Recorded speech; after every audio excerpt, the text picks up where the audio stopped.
NABARD grade A vacancy 2023 notification out हो चुकी है। जिन लोगों को नहीं पता है कि नाबार्ड क्या होता है, तो नाबार्ड का फुल फॉर्म होता है national bank for agriculture and rural development. अगर इसकी क्वालिफ़िकेशन की बात करें, age, selection process, exam pattern, तो हर एक बिंदु पर हम डिटेल में चर्चा करेंगे। तो आप वीडियो को बिना स्किप किए शुरू से अंत तक देखिएगा, आपको सारी जानकारी समझ में आ जाएगी। अगर आपको वीडियो पसंद आएगा तो आप चैनल को सब्सक्राइब कर दीजिएगा, वीडियो को लाइक कर दीजिएगा और ज़्यादा से ज़्यादा लोगों तक शेयर कीजिएगा ताकि अन्य लोगों की भी मदद हो सके। Application are invited for Indian citizen for the post of assistant manager in grade A in rural development banking service RDBS in National Bank for Agriculture and Rural Development NABARD। NABARD में आपको असिस्टेंट मैनेजर ग्रेड ए की जो post है उसके लिए apply करने के लिए इसका जो डेट बताया गया है 2 सितंबर 2023 से लेकर आप 23 सितंबर 2023 तक आप इसके लिए अप्लाई कर सकते हैं। Before applying candidate should read all the instruction carefully बताया गया है। अब यहाँ इंपॉर्टेंट डेट एंड टाइमलाइन देख लीजिए। Online application registration and payment of online fee इनमेटेड चार्जेस 2 सितंबर 2023 से लेकर 23 सितंबर 2023 तक आप आवेदन कर सकते हैं। ऑनलाइन एग्ज़ाम जो इसका होगा 16 अक्टूबर 2023 को होगा। यहाँ ऑफिशियल डेट बताया गया है 16 अक्टूबर 2023। यहाँ बताया गया है number of vacancy and reservation. General वालों के लिए टोटल 77 पोस्ट पे वैकेंसी आई है। अब कैटेगरी वाइज अगर हम बात करें तो अनरिजर्व के लिए 31 पोस्ट, एससी के लिए 11, एसटी के लिए 9, ओबीसी के लिए 18, ईडब्ल्यूएस के लिए 8, टोटल 77 पोस्ट हो गया जनरल में। कंप्यूटर इंफॉर्मेशन एंड टेक्नोलॉजी में टोटल 40 पोस्ट है। कैटेगरी वाइज अनरिजर्व के लिए 16, एससी के लिए 6, एसटी के लिए 1, ओबीसी के लिए 14, ईडब्ल्यूएस के लिए 3। अब टेक्नोलॉजी में फाइनेंस में 15 पोस्ट है। अनरिजर्व वालों के लिए 3, एससी के लिए 4, एसटी के लिए 1, ओबीसी के लिए 5, ईडब्ल्यूएस वालों के लिए 2। इसी तरह कंपनी सेक्रेटरी में 3 पद है टोटल। सिविल इंजीनियरिंग में भी 3 पद है। इलेक्ट्रिक इंजीनियर में भी 3 पद है। कैटेगरी वाइज भी यहाँ एक एक पद, अनरिजर्व वालों के लिए 1, एससी के लिए 1, ओबीसी के लिए 1, इस प्रकार से कुल मिलाकर 3 पद है। इलेक्ट्रिक इंजीनियरिंग वालों के लिए भी यहाँ 3 पद दिया गया है। जीईओ इन्फॉर्मेटिक्स के लिए 2 पद है। फॉरेस्ट्री के लिए भी 2 पद है। फूड प्रोसेसिंग के लिए 2 पद, स्टैटिक्स के लिए 2 पद, मास कम्युनिकेशन मीडिया स्पेशलिस्ट के लिए 1 पद। कुल मिलाकर 150 पदों पर यह भर्ती है। अब यहाँ कैटेगरी वाइज भी मैंने आपको समझा दिया। तो अगर सबसे ज़्यादा पोस्ट और वैकेंसी की बात करें तो किस में है, तो यहाँ सबसे ज़्यादा फाइनेंस में है और computer information technology. Number 1 computer information technology, number 2 finance. सबसे ज़्यादा कंप्यूटर इंफॉर्मेशन टेक्नोलॉजी में 40 है और फाइनेंस में 15। यही 2 पद पे सबसे ज़्यादा वैकेंसी है। यहाँ बताया गया grade A RDBS reservation for पीडब्ल्यूबीडी। Category A blind low vision वालों के लिए यहाँ 2 साल वैकेंसी, दो वैकेंसी है यहाँ बताया गया है। और category B hard of hearing HH वालों के लिए 2। Category C one arm affected OA both arm affected BA 1 leg affected OL वालों के लिए 1। कैटेगरी डी है ऑटिज्म स्पेक्ट्रम डिसऑर्डर मिल्ड वालों के लिए 2। कैटेगरी ई वालों के लिए 2। Visual challenges VC hearing impaired locomotor disability ID ये वगैरह बताया गया कि इन लोगों के लिए कितना पद पे यहाँ वैकेंसी है। अब यहाँ बात करें अगर हम, रुकिए हम बताते हैं आपको एलिजिबिलिटी क्राइटेरिया के बारे में। तो देख सकते हैं candidate can apply for assistant manager RDBS from among the option given in table A only 1 option. आप केवल एक पद पर आवेदन कर सकते हैं, यही बताया गया है असिस्टेंट मैनेजर के लिए। Assistant manager in grade A, ये ग्रेड ए की भर्ती हुई। इसमें एक एकेडमिक क्वालिफिकेशन बताया गया है। जनरल वालों के लिए bachelor degree in any subject from a recognised board. आपने अगर बीए, बीएससी, बीकॉम इत्यादि आपने कर रखा हो तो आप असिस्टेंट मैनेजर ग्रेड ए के पद के लिए आवेदन कर सकते हैं, लेकिन आपको 60% मार्क्स से पास होना चाहिए। SC/ST PWBD एप्लीकेंट के लिए 55% मार्क जरूरी है ग्रेजुएशन में, तब आप इसके लिए आवेदन कर सकते हैं। और SC/ST PWBD graduate degree MBA PGDM with a minimum 55% mark. SC/ST PWBD applicant 50%। अगर आपने MBA PGDM कर रखा होगा आपने 55% मार्क्स से, तो आप इसके लिए एलिजिबल हैं। और SC/ST PWBD कैंडिडेट हैं तो आपको 50% मार्क ही सिर्फ चाहिए अगर आपने मास्टर डिग्री कर रखा होगा तो। कंप्यूटर इंफॉर्मेशन टेक्नोलॉजी यहाँ बोला गया है सेकंड में बैचलर डिग्री इन computer science, computer technology, computer applicant. ध्यान से सुनिएगा, ध्यान से आपको सुनना होगा। अगर आपने बैचलर डिग्री कर रखा होगा computer science, computer technology, computer application, informative technology from recognised board, तो आप इसके लिए आवेदन कर सकते हैं। 60% मार्क्स चाहिए जनरल वालों के लिए। SC/ST PWBD वालों के लिए 55% मार्क यहाँ मांगा गया है।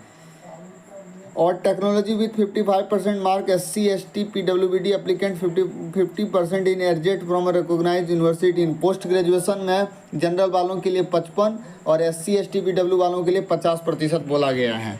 इन पदों के लिए कुछ जैसे आप समझिए असिस्टेंट मैनेजर पद के लिए तो यहाँ ग्रेजुएशन बोला गया है, लेकिन अगर आप इंजीनियरिंग पद पे जाएंगे अप्लाई करने के लिए तो यहाँ वो भी बता दिया गया है कि जैसे कि जनरल वालों के लिए आपने बैचलर ऑफ कंप्यूटर से अगर आपने कर रखा होगा इंजीनियरिंग तो आप आवेदन कर सकते हैं कंप्यूटर टेक्नोलॉजी वगैरह से। इसी तरह आपने पोस्ट ग्रेजुएशन भी कर रखा होगा तो आप इसके लिए अप्लाई कर सकते हैं। पोस्ट ग्रेजुएशन जैसे BTech होता है, MTech होता है इत्यादि। फाइनेंस वालों के लिए BBA मांगा जा रहा है और BMS finance banking with 60% mark. ये जनरल वालों का हो गया। SC/ST और PWBD वालों के लिए 55% बोला गया है किसी भी यूनिवर्सिटी से। और 2 year fulfilled PG diploma in management finance, और 2 साल का आपको यहाँ PG डिप्लोमा चाहिए मैनेजमेंट फाइनेंस में, तब आप इस फाइनेंस पद के लिए आवेदन कर सकते हैं। फुल टाइम MBA चाहिए या आप फुल टाइम MBA आपने कर रखा हो तो भी आप आवेदन कर सकते हैं। MMS अगर आपने कर रखा होगा फाइनेंस में डिग्री में 55% मार्क्स से तो भी आप आवेदन कर सकते हैं। SC/ST PWBD एप्लीकेंट के लिए 50% बोला गया फाइनेंस में। इसी तरह कंपनी सेक्रेटरीट के लिए bachelor degree in any discipline, आपने किसी से भी बैचलर डिग्री कर रखा हो BA BSc BCom इत्यादि, तो आप इसके लिए अप्लाई कर सकते हैं कंपनी सेक्रेटरी के लिए। सिविल इंजीनियरिंग में अगर आप अप्लाई करना चाहेंगे तो आपको बैचलर डिग्री चाहिए होगा यहाँ सिविल इंजीनियरिंग में। जनरल वालों के लिए 60, SC PWBD वालों के लिए 55%। इलेक्ट्रिक इंजीनियरिंग में बैचलर वालों के लिए 60% और PWBD वालों के लिए 55। 60 और 55 का यहाँ बोला गया, जनरल वाले 60 और SC/ST PWBD वालों के लिए 55%। इसी तरह जियो इन्फॉर्मेटिक्स में भी वही है, BE चाहिए, BTech BSc आपने कर रखा हो। फॉरेस्ट्री में बैचलर डिग्री किसी इन फॉरेस्ट्री चाहिए। फूड प्रोसेसिंग में बैचलर डिग्री इन फूड प्रोसेसिंग चाहिए। एस्थेटिक्स में बैचलर डिग्री इन एस्थेटिक्स चाहिए। मास कम्युनिकेशन मीडिया में बैचलर डिग्री इन मास कम्युनिकेशन मीडिया चाहिए, तो ही आप इसके लिए आवेदन कर सकते हैं। केवल और केवल असिस्टेंट मैनेजर का वहाँ बोला गया था कि इन्हीं डिसिप्लिन और एक आध पोस्ट और है जिसके लिए आप कोई भी अगर आपने ग्रेजुएशन कर रखा हो तो आप अप्लाई कर सकते हैं। और यहाँ ये वगैरह डिवीज़न वगैरह यहाँ बताया गया है। इसी तरह यहाँ indicates role and responsibility nature of work for technical discipline, जैसे कंप्यूटर इंफॉर्मेशन टेक्नोलॉजी में security analytics, database administration, application development, networking, server management and related field work आपका रहेगा। इसी तरह फाइनेंस में आपका ट्रेजरी मैनेजमेंट रहेगा, रिस्क मैनेजमेंट, मार्केट रिसर्च इत्यादि का काम आपको करना होगा। सिविल वालों के लिए, इलेक्ट्रिक वालों के लिए फाइनेंस, जियो इन्फॉर्मेटिक्स वालों के लिए information technology, forestry, food processing, statistics, इन सारे वालों के लिए इसी तरह का वर्क उनके डिपार्टमेंट में रहेगा। मास कम्युनिकेशन वालों के लिए कंटेंट राइटिंग का यहाँ काम रहेगा, publish with social media post इत्यादि का काम यहाँ रहेगा। एज यहाँ बताया गया है 1/9/2023 तक आपका यहाँ बता दें। Candidate must between 21 and 30 year of age, यानी मिनिमम एज आपका 21 साल और मैक्सिमम एज 30 साल बोला गया है, वो भी 1/9/2023 तक इतना में आपका हो जाना चाहिए। आपका जन्म 2/9/1993 से पहले का ना हो और 1/9/2002 के बाद का ना हो। रिलैक्सेशन भी यहाँ है 3 साल का ओबीसी वालों के लिए, मैक्सिमम 5 साल year in case applicant belonging SC ST वालों के लिए 5 साल। एक्स सर्विसमैन वालों के लिए भी यहाँ बताया गया है, एक्स सर्विसमैन वालों के लिए तो यहाँ नहीं लिखा गया है लेकिन उनके लिए भी होना चाहिए। 10 ईयर PWBD वालों के लिए 13 year of PWBD OBC and 15 year PWBD SC ST applicant के लिए। Selection process, the selection will be 3 phases unfurnished below. 3 चरण में आपका सिलेक्शन होगा, first and second and third phase.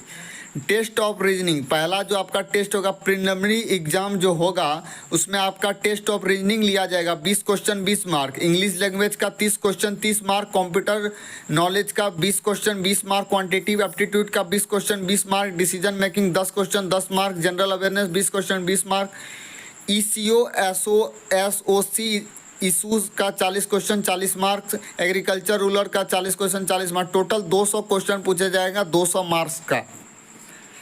Composite time of 120 minute का आपको समय मिलेगा। Qualification section, test of reasoning, English language, computer इत्यादि मैंने आपको समझा दिया। मेरिट सेक्शन, जनरल अवेयरनेस इत्यादि पे हम बताएगा। Short listed of the candidate of the main exam will be based on mark score, आपने जो मार्क स्कोर कर रखा होगा उसी के आधार पर आपका सिलेक्शन होगा। मेन एग्जाम प्रिलिमिनरी के बाद मेन एग्जाम होगा, पेपर 1 और पेपर 2। पेपर 1 जनरल इंग्लिश होगा, paper 2 economics and social issues, agriculture and rural development का रहेगा। Type of paper online descriptive रहेगा, आपको डिस्क्रिप्टिव लिखना होगा, 100 मार्क्स का रहेगा, 90 मिनट समय दिया जाएगा। इसी तरह पेपर 2 भी ऑब्जेक्टिव होगा, 30 क्वेश्चन का होगा, 50 मार्क्स मिलेगा, 30 मिनट का समय मिलेगा, ये भी डिस्क्रिप्टिव पेपर होगा। यहाँ बताया गया पेपर 2 जो है 6 question will be asked which candidate will be required to attempt 4 question 2 of 15 mark, यानी कि 15 मार्क का यहाँ बताया गया है। समझ 6 question will be asked of which candidate will be required to attempt 4 10 mark इत्यादि यहाँ बताया कि उसी तरह का एग्जाम यहाँ लिया जाएगा। Main exam of the post specialization, जैसे पेपर 1 जनरल इंग्लिश है, type of paper online descriptive वगैरह मैंने आपको समझाया अभी, उसी तरह का रहेगा। सिलेबस यहाँ वही जो अभी मैंने आपको समझा दिया वही सिलेबस रहेगा, जैसे पेपर 1 में इंग्लिश वगैरह, पेपर 2 में economic and social issues and agriculture and rural development, ये मेन एग्जाम का पेपर है। आई होप, मुझे लगता है कि आपको सारी जानकारी समझ में आ गई होगी। अगर आपको वीडियो पसंद आएगा तो आप चैनल को सब्सक्राइब कर दीजिएगा। पेज 1 प्रिलिमिनरी एग्जामिनेशन, जैसे यहाँ बताया गया सेंटर अंडमान एंड निकोबार में पोर्ट ब्लेयर, आंध्र प्रदेश में चिरला, श्रीकाकुलम, गुंटूर, अरुणाचल प्रदेश में नेहारलगुन, असम में गुवाहाटी, बिहार में आरा, भागलपुर, दरभंगा, गया, मुजफ्फरपुर, पटना, पूर्णिया, चंडीगढ़ में चंडीगढ़, गोवा में पणजी। इसी तरह यहाँ सभी स्टेट में बताया गया, जैसे कि तेलंगाना में हैदराबाद, त्रिपुरा में अगरतला।